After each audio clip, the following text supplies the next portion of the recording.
Only in the Philippines. Wow, Philippines. 1 year sa daycare. 1 year sa kinder.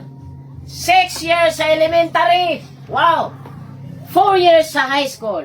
Wow. 2 years sa K-12. Wow. 4 years sa college. Wow. Total 18 years schooling. Pag-apply ng trabaho, pagkatapos mag-aral. Requirements. Diploma. Hindi pa binigay. TOR. Hindi pa rin binigay kasi may utang sa school. Resume, biodata lang yung dala, hindi pa tanggap. Barangay clearance. Police clearance. NBI clearance. Hit pa.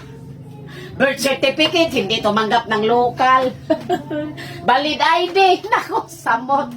Hindi pa dumating. Medical certificate. Drug test, ha. SSS number. PhilHealth number. Pag-ibig number. BIR number. Kami pang number. With work experience. Kakagraduate pa nga lang with work experience. Tapos may pahabol pa. With pleasing personality. Naku, paano pagpangit ka. Di naman tayo Piolo Pascual. Sweldo.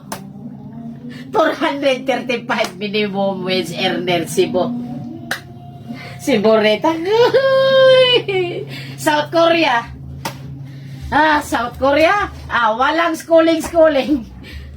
Pass lang ka sa exam, kahit grade 1, kahit walang grado, basta maipasa mo yung exam, sahod mo, 80,000 hanggang 150,000.